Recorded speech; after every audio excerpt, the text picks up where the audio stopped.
Vamos a iniciar la clase número 12 de este curso, Hogar Cristiano. Y la primera parte que estamos estudiando es el desarrollo de la familia, o sea, el desarrollo del matrimonio a través de las diferentes etapas por las que pasa un matrimonio. Solo a manera de repaso, quiero recordar que el matrimonio primeramente pasa por la etapa en busca de pareja. Cada uno están buscando pareja, se encuentran y pues ahí pasan a la siguiente etapa, se casan.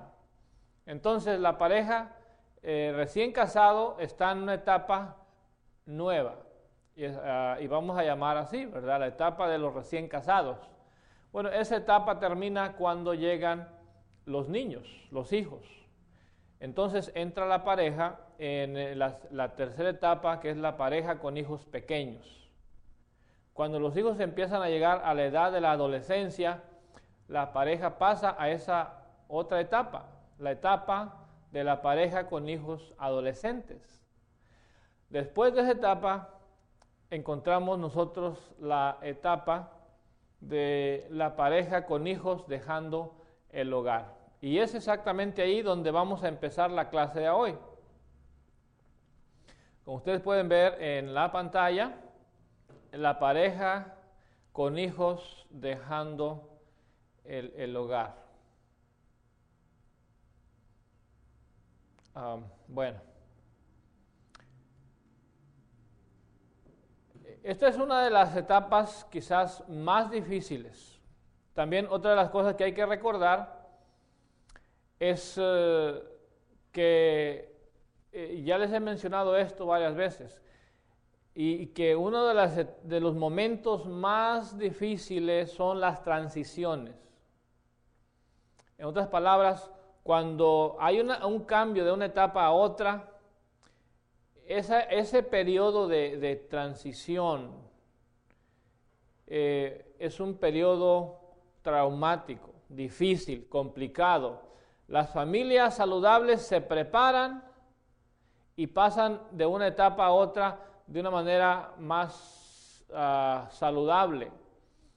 Las parejas que no son saludables no se preparan, la nueva etapa los toma por sorpresa, actúan con rigidez o actúan con demasiada flexibilidad, no ponen límites y entonces el cambio se convierte en un tremendo problema. Entonces, estamos hablando de las transiciones y de todas las transiciones que hay. Quizás una de las más difíciles es cuando los hijos están empezando a dejar el hogar. Y es difícil para los hijos, pero también es quizás todavía más difícil para los padres, porque los padres tienen que enfrentarse a varias realidades. Una de ellas es que ya sus hijos ya son adultos, ya son independientes, ya no aceptan de buen grado los consejos, la guianza de uno de padre. Ahora ellos quieren experimentar, quieren descubrir el mundo, quieren enfrentar la vida, quieren tomar decisiones y eso a veces a los padres como que nos cuesta trabajo aceptarlo. Entonces, pero también los hijos les es difícil porque a algunos les da mucha ansiedad esa etapa porque sienten que ya tienen que estar a cierto nivel en la vida y a veces no están preparados, les da miedo el no poder enfrentar el mundo, el no poder enfrentar los desafíos de adulto y les produce mucha ansiedad. Entonces es traumático, es difícil para los padres, pero también es difícil para los hijos cuando están empezando a dejar el hogar. La meta es alcanzar un balance entre autonomía y dependencia. O sea que conforme los hijos se van despegando de uno, nosotros tenemos que aprender a darles su autonomía. Sin embargo, todavía en cierta manera dependen de nosotros. Y entonces es un balance, ir soltando la dependencia y que se vaya convirtiendo en autonomía. Y es un proceso complicado. Muchas veces nos vamos a la dependencia o al control de parte de los padres, y a veces los hijos también rápidamente quieren madurar, quieren crecer antes del tiempo, quieren hacer cosas antes que es el tiempo, y eso complica. Entonces tiene que haber un buen balance para moverse de la dependencia a la autonomía. Pero una vez que ya los adultos salen de casa, aún todavía tienen que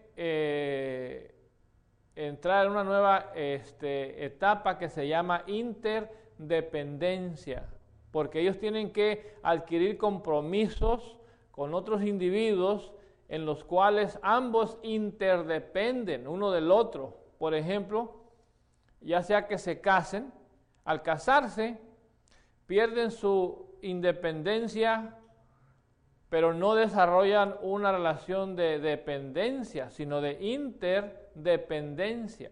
Se casan, ahora los dos se apoyan, los dos en cierta manera dependen uno del otro, pero es algo recíproco, algo de los dos lados. No es que uno depende del otro, sino que los dos tienen que depender uno del otro en varios aspectos, por ejemplo, económico, el aspecto emocional.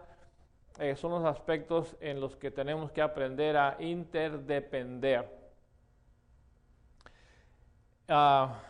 Bueno, ahora, ¿a quién afecta esta transición? Yo creo que todos son afectados. Por ejemplo, cuando los hijos están empezando a salir de casa, los padres sufren una pérdida, porque ya no está, al menos en una forma física y continua, aquella persona que se ha ido. Y no importa por qué se fue. Tal vez se fue a otra ciudad a estudiar. Aquí es muy común esto, que los jóvenes llegan a cierta edad y se van a otra ciudad a estudiar. Tal vez se fueron a otro lugar a trabajar, entraron al ejército, o simplemente se fueron a vivir con algunos amigos, o se casaron, o viven junto con una pareja. Bueno, en realidad, ¿qué están haciendo? No es quizás lo más importante, aunque por supuesto si estás haciendo algo malo, pues eso deja, más dolor a los padres. Pero si están haciendo algo positivo, da satisfacción, pero a la vez hace falta la persona ahí en casa, hace falta el hijo. Entonces los padres sufren por la pérdida, porque si el hijo tenía su cuarto, pasan por el cuarto y el cuarto está vacío, y eso debe ser muy doloroso, al menos mientras que uno se ajusta a esa nueva realidad. De repente encuentras una ropa, o sus zapatos, sus tenis, la pelota, o no sé, algo del niño, o del joven, o del adulto, y entonces lo miras y sientes cierta nostalgia. Ay, mira, ¿verdad? Un recuerdo del hijo. Todo eso es parte del sufrimiento de los padres de cuando los hijos se van. Pero también los hijos sufren porque están en proceso de lograr una identidad. Una identidad que en el sentido laboral están en búsqueda de quiénes van a ser desde el punto de vista como trabajadores, en qué se van a ocupar. Es una búsqueda. Generalmente los jóvenes, para cuando gradúan de la high school, de la preparatoria, han pasado por varias etapas en búsqueda de su identidad laboral, social, étnica, espiritual. Entonces es un estado de crisis por lo que ellos pasan hasta que finalmente llega el momento en que se identifican, logran una identidad y entonces empiezan a trabajar para endurecerla, para que sea parte de sus vidas. Los hermanos menores también sufren la pérdida, pero los hermanos menores observan el proceso y en cierta manera juzgan cómo están sucediendo las cosas, cómo actuó el padre y cómo actuaron los hijos en ese proceso de despegarse de los padres. Entonces los hermanos están observando y a veces ven injusticias, ven cosas inapropiadas y eso a veces les afecta también. Entonces toda la familia sale afectada cuando los hijos están dejando el hogar.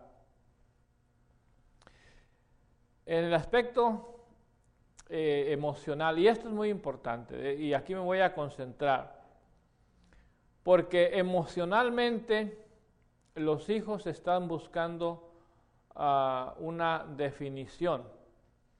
Y déjeme tratar de explicar esto, porque la definición emocional es la capacidad de regular sus propias emociones y de poder mantener una cercanía saludable con otros individuos. Vuelvo a repetir, la definición emocional de un individuo consiste en aprender a regular sus emociones y a desarrollar una cercanía saludable con otros individuos. Esa es la definición emocional. O sea que el individuo tiene que aprender a regular sus emociones. Pero eso va de la mano de la cercanía que tiene con otro individuo. Porque muchas veces las relaciones muy juntas producen más emociones como el enojo, la ira, etcétera, etcétera. Entonces, el hijo cuando se va de la casa, se va, pero tiene que aprender a desarrollar esa habilidad de regular sus emociones. La Escritura nos habla de eso, nos habla de dominio propio. Y el individuo cuando sale de casa ya tiene que salir preparado para regular sus emociones, para ejercer dominio sobre su persona. De lo contrario, pues sus emociones van a ser como caballos desbocados que lo van a meter en problemas en muchas áreas de la vida. Ahora, una de las cosas que sucede es que emocionalmente se están desconectando de los padres, porque están buscando nuevas personas con quien relacionarse. Y esa desconexión emocional de los padres no es total. Siempre va a haber una conexión con los padres, pero no es la misma conexión que sucede cuando están en casa. Mientras están en casa, el padre ejerce cierto dominio, cierta autoridad sobre él y de cierta manera impone ciertas reglas para que el muchacho, el hijo, viva bajo esas reglas. Pero una vez que es un individuo completo, que ya salió de la casa, ahora él tiene que ejercer ese control, ese dominio sobre sí mismo, y no hacer quizás lo que hacía en casa. Muchas veces en casa los hijos son dependientes, hay veces que son dominantes, son exigentes, a veces pierden el control, gritan, tiran cosas, no están en control. El padre tiene que estar luchando para tenerlos en control. Pero cuando ya salen de casa, entonces ya no tienen quien les regule. Ellos tienen que regularse a sí mismo. En este periodo, en este proceso de transición, los padres deben mostrar estar definidos. Porque si los padres no están definidos, ¿cómo esperan que los hijos se definan emocionalmente? No se puede. Entonces los padres tienen que estar bien definidos de tal manera que toleran la distancia emocional que sucede cuando el muchacho sale de casa. O sea que ya no están yendo a donde él vive a decirle cómo viva su vida. Ya no van cada día en la mañana y en la tarde a decirle no te enojes, no grites, no te pelees, ten dominio propio. ¿No? Los padres ya no hacen eso. Bueno, eso es lo ideal, aunque algunos padres lo hacen, aún con los hijos casados, allá van, se meten en la vida de los hijos casados, lo cual en realidad no es muy saludable. Ahí es donde los padres tienen que aprender a definirse emocionalmente, tener dominio sobre ellos mismos en lugar de estar queriendo tener dominio sobre los hijos. Porque es muy fácil olvidarse de regular sus propias emociones y querer regular las emociones de los hijos, pero eso no es justo. Pero sucede con mucha frecuencia. Ahora, dentro de esto existen varios fenómenos. Por ejemplo, cuando los hijos son muy apegados, emocionalmente son muy reactivos, cuando son muy apegados de los padres, porque lo que sucede a uno, todos reaccionan, porque están demasiado pegados. Ahora, si están muy desconectados, entonces hay como una apatía, como un sentimiento de que no me importa lo que le pase al otro. Hay familias que así viven, entonces son extremos. Un extremo es muy desconectado, otro extremo es demasiado pegado. Son como los crayones cuando se dejan en el sol. ¿Qué sucede? Se mezclan y pierden su identidad. Individuos que viven muy apegados pierden su identidad de tal manera que llega el momento cuando los hijos son adultos que ya no se sabe realmente quién manda, quién está en control, no hay jerarquías, no hay orden, no hay límites, todo el mundo grita, todo el mundo dice, ordena, pide, o sea que es un descontrol en una casa. Bueno, cuando el hijo se va de la casa, muchas veces se lleva ese descontrol. Muchas veces los padres extienden, ahorita lo vamos a ver más adelante, extienden ese descontrol a distancia. Es como hacer una pequeña sucursal del descontrol que hay en su casa. Ahora ya tienen un representante de ese descontrol de la casa, lo tienen allá en otro lado. Pero hay cierta conexión para que aquel siga manteniendo el descontrol. Parece broma, pero esa es la realidad. Porque a través del convivio con los padres, los hijos se entrenan y desarrollan lo que se llama esa necesidad de cercanía. Algunos, debido a que los mantuvieron a distancia, a mucha distancia, pues como que no desarrollan ciertos problemas como lo que se llama el desorden de apego, que no se saben apegar, viven a distancia, viven desconectados y les cuesta tener relaciones interpersonales y afectivas o desarrollar relaciones significativas para ellos, debido a que tienen esa deficiencia de poder apegarse a otros, pero es porque en casa o los trataron mal, o los abandonaron, o los rechazaron, entonces por eso les cuesta trabajo apegarse. Entonces cuando salen de casa, si en casa con los papás tenían esta distancia saludable, ellos van a buscar una relación donde puedan repetir esa distancia saludable. Pero si en casa ellos vivían así con sus papás, en relaciones ya sea de dominio, de control o muy conflictivas, cuando ellos se van de casa, Se van a otro lado, buscan una pareja, pero allá van a desarrollar el mismo tipo de relación que tenían con sus padres. Por eso es que ahora es un representante, pero allá en otra relación. ¿Okay? Y así es como encontramos nosotros a veces en las familias, entre comillas, el hijo sano. Bueno, en realidad es un fenómeno aún en la Biblia. Porque, por ejemplo, en el caso de José, podemos decir que es el hijo sano de Jacob. Jacob tenía 12 hijos, una hija, o sea, Jacob tenía 12 hijos y una hija, y José, que era uno de los más pequeños, él era el hijo sano. Ese era, y es un fenómeno en muchas familias. Por alguna razón hay un hijo que es más sano que los demás.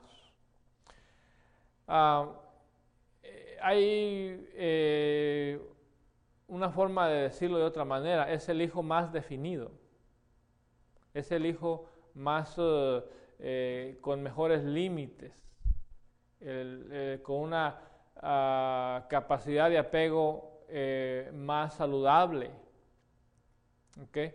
Capaz de regular sus emociones y capaz de regular la interacción que tiene con otras personas. Entonces, ese es el hijo sano. Hay muchas familias que desarrollan un hijo sano. Y la razón por la cual desarrollan ese hijo sano es porque invierten más en ese hijo y dejan de invertir en los demás. Porque yo creo que José recibió mucho amor, pero esto es como un fenómeno que desde muy temprano el niño empieza a dar ciertas señales de ser un buen niño y entonces lo tratan con más cariño porque es un buen niño. Y como lo tratan con más cariño, él sigue desarrollando esos buenos hábitos de ser un buen niño. Y como sigue desarrollando esos buenos hábitos de ser un buen niño, lo siguen tratando como buen niño. Y es que las expectativas que los padres ponemos en los hijos tienen un efecto ya sea negativo o positivo. Por ejemplo, hay estudios que se han hecho con grupos de estudiantes y le han dicho a los maestros, por ejemplo, hay dos grupos de estudiantes. Y a un maestro le dicen, mira, estos niños a los que les vas a dar clase son puros niños genios. Todos ellos tienen una IQ, un cociente intelectual arriba de 120. O sea, el promedio es 100, pero ya 120 se considera pues arriba del promedio, casi un genio. Entonces le dice a los maestros, estos niños tienen un cociente intelectual arriba de 120, todos. Entonces el maestro ya va con ciertas expectativas. Sin embargo, los niños son promedio. Pero en el otro salón, a otro maestro le dicen, mira, vas a ir a ese salón y todos los niños, su cociente intelectual es menor a 100. Entonces, uno va con la expectativa de que los niños a los cuales le va a dar clase son genios y los trata así. Mientras que el otro, que va a ver a niños que en realidad no hay diferencia entre unos y otros, pero ya lleva una expectativa diferente. Entonces lo que sucede es que al final, y cada vez que se hace esta prueba, a los niños a los que el maestro tenía mejores expectativas, producen más, dan mejores resultados, desarrollan más académicamente. Esto quiere decir que la expectativa que nosotros tenemos de los estudiantes afecta a los estudiantes. Si es una expectativa positiva, afecta positivamente. Si es una expectativa negativa, afecta negativamente. Pero esto es exactamente lo mismo con los hijos. Si nosotros tenemos una expectativa saludable, y los tratamos de acuerdo a esa expectativa, lo que pensamos que va a suceder con ellos, entonces los afecta en forma positiva. Y yo creo que eso es lo que pasó con José. Desde muy temprano, cuando él empezó a hablar de sueños y todo eso, los padres decían, oh, algo especial hay en este niño, y lo trataban especial. Le dieron una túnica especial a él. O sea que había un trato especial, mientras que a los otros no recibían el mismo trato y había expectativas diferentes. Entonces, ¿qué es lo que sucedió? Que aquel sobre quien pusieron las expectativas mejores terminó siendo un mejor hijo. Pero en muchas familias también sucede otro fenómeno que se llama el hijo problema. Es lo mismo, pero esto es al revés. Porque desde muy temprano el niño, quizás porque es más inquieto, porque experimenta más cosas, hace más preguntas, mueve más cosas, tiene más energía, y a veces eso representa un desafío para los padres. Entonces lo que sucede es que los padres lo empiezan a ver como un problema, porque no saben qué hacer con su energía, no saben qué hacer con él porque es diferente. Entonces lo que sucede es que lo empiezan a tratar diferente, pero un poco más negativo, un poco en forma despectiva. Bueno, ese trato despectivo empieza, o con una disciplina más dura, empieza a tener efectos negativos en el niño, que hace que el niño vaya reafirmando una personalidad problema.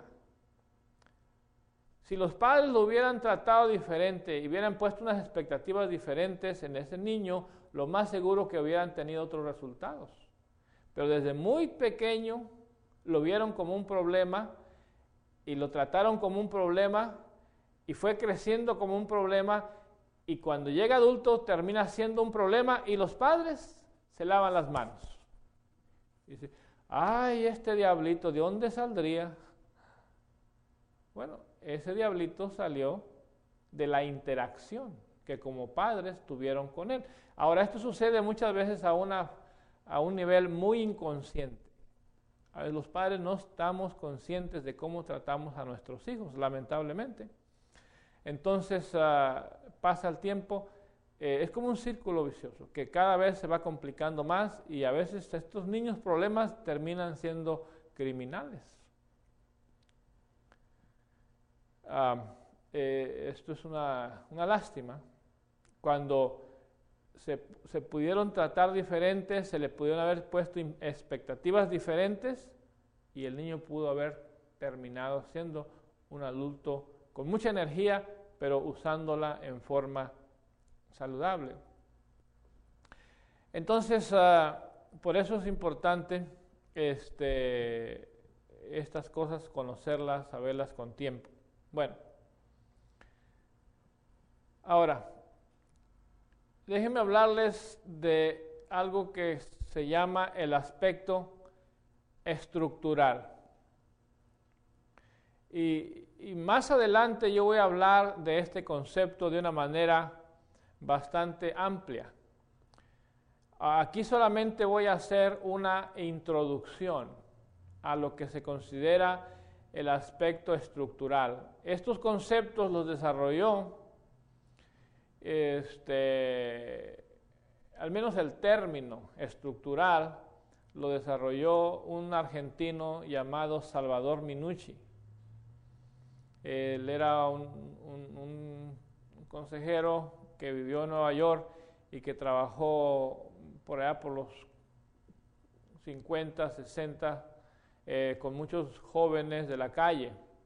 Y en su interacción con ellos descubrió que lo que a las familias les faltaba era una estructura.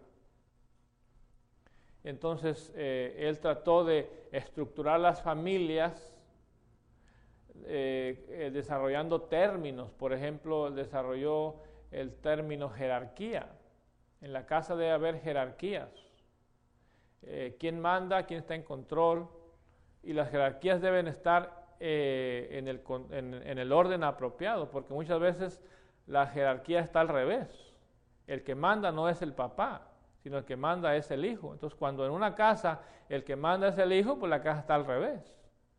Entonces, él desarrolló este concepto para darle, para que la estructura estuviera de la manera saludable. Bueno, y en realidad estos principios vienen de la palabra de Dios, porque la Escritura es clara en cuanto a la autoridad del padre. El padre es la cabeza de la casa, cabeza de la mujer y cabeza de los hijos. Entonces, esa es una de las estructuras que se debe respetar. Cuando no se respeta la estructura, entonces la casa va a tener problemas. Pero también desarrolló otros conceptos, como por ejemplo el concepto de las reglas. Y las reglas, según este concepto, no son las que escribimos y las pegamos en el refrigerador y las leemos a los hijos para que las obedezcan. Él dice que las verdaderas reglas son las que uno practica, porque se convierten en automáticas y nos controlan. Por eso es que se hacen reglas. Entonces dice, lo que hay que modificar es las reglas, porque muchas veces hay dos tipos de reglas en la casa. Una es la regla que se expresa y otra es la regla que se practica, y a veces son totalmente diferentes.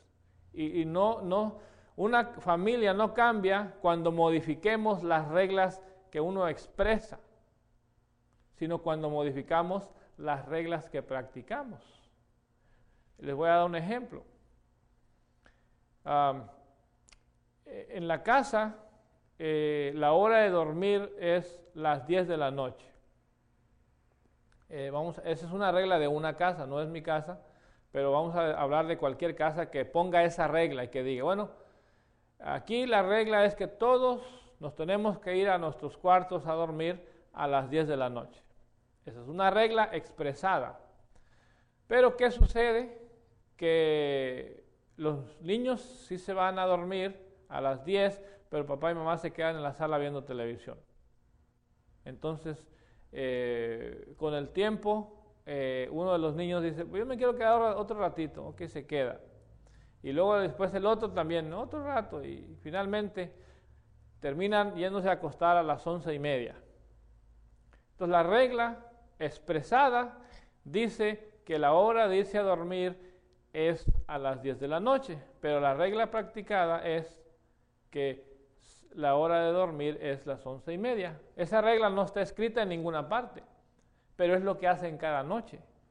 Entonces eso se convierte en una regla, y esas reglas son las que hay que cambiar, las reglas que se practican, porque generalmente esas reglas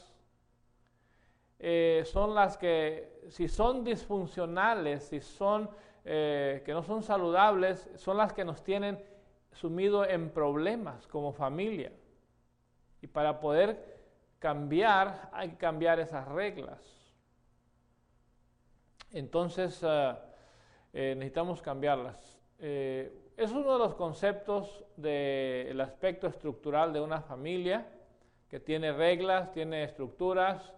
También existe el concepto de los triángulos. Cuando dos se unen para hacerle la guerra a un tercero, eso hace un triángulo, dos unidos y uno que es el que está fuera. Eso es un triángulo, y los triángulos generalmente no son saludables.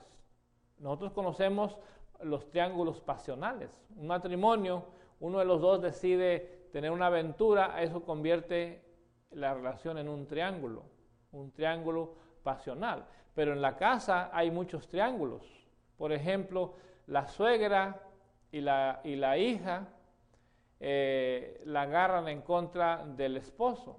Ahí hay un triángulo. O la abuela y la nieta se unen para hacerle la guerra a los padres. Ahí es otro triángulo. Entonces, nosotros tenemos que cuidar ese aspecto de los triángulos en la casa. Pero de esto vamos a hablar más adelante, ya cuando vayamos más avanzado en este curso. En este momento yo estoy introduciendo y ojalá esté poniendo atención, porque estas cosas las vamos a tener que aprender y aprender bien, porque son bien valiosas cuando tratamos de ayudar a una pareja. Porque una de las cosas que hay que identificar es los patrones de comportamiento. No sobre qué están peleando, a lo mejor están peleando sobre el dinero, se están peleando sobre los familiares o sobre las labores de la casa. Bueno, en realidad se pueden pelear por lo que sea. Pero la pregunta más importante es cómo pelean. ¿Cuáles son las reglas para pelear? No las reglas escritas, sino las reglas prácticas.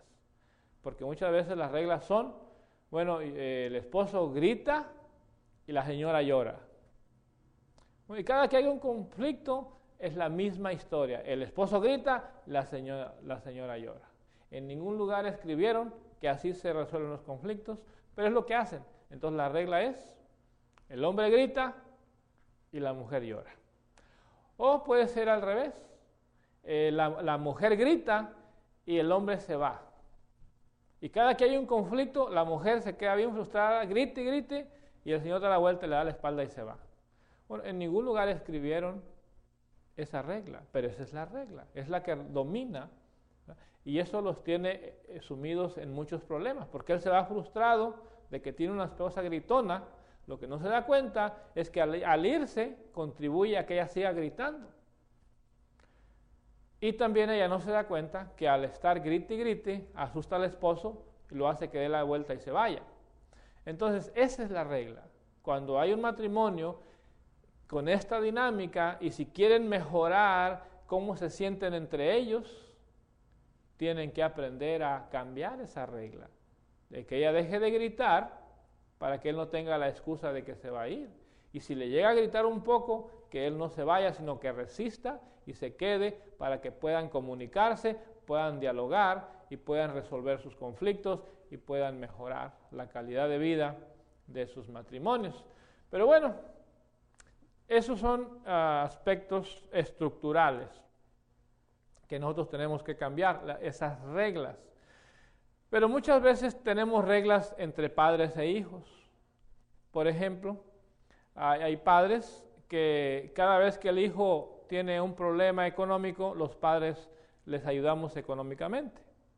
Y vuelve a tener otro problema, a veces por irresponsabilidad, y allá va el papá y le damos dinero. Y otro problema y más dinero. Bueno, cuando el niño se va de casa, se hace un adulto y se va de casa, ¿qué va a pasar? ¿Va a cambiar la regla o vamos a continuar con la misma regla? Muchas veces sigue la misma regla, porque ya casado tiene un problema y ¿a dónde va? A la casa, a pedir ayuda y el papá o la mamá le van a ayudar. Entonces la regla no cambió. La misma regla, no la tienen escrita en ninguna parte, pero la regla es que cada que el hijo tiene problemas, corre con papá y mamá y ellos lo sacan del problema. Entonces, ya no vive en casa, pero vive en otro lado y ahora, pero la misma regla sigue gobernando. Entonces, son las reglas. Por eso una de las preguntas cuando los hijos se van de casa es, ¿vamos a modificar las reglas o vamos a extender las reglas? Bueno, lo ideal sería modificarlas, pero eso es difícil, pero eso sería lo ideal, que podamos modificar las reglas en lugar de extenderlas. Y claro, si son reglas buenas, de respeto, de tolerancia, de dar lugar, que el otro resuelva sus conflictos, sus problemas, etcétera, etcétera, pues entonces sí hay que seguir con esas reglas, pero si no son saludables, entonces es una oportunidad para cambiar la estructura, para cambiar las reglas cuando el hijo se va de la casa. Bueno, entonces esto es muy interesante. Vamos a terminar aquí en esta parte porque vamos a entrar en el nido vacío en la próxima clase. Y yo quiero que la siguiente clase empezarla del principio, para no empezarla y luego 3-4 minutos y terminarla. Mejor de una vez terminamos esta clase y tomamos un descanso y nos preparamos para la siguiente clase. Bueno, de mi parte es todo. Muchas gracias. Dios les bendiga.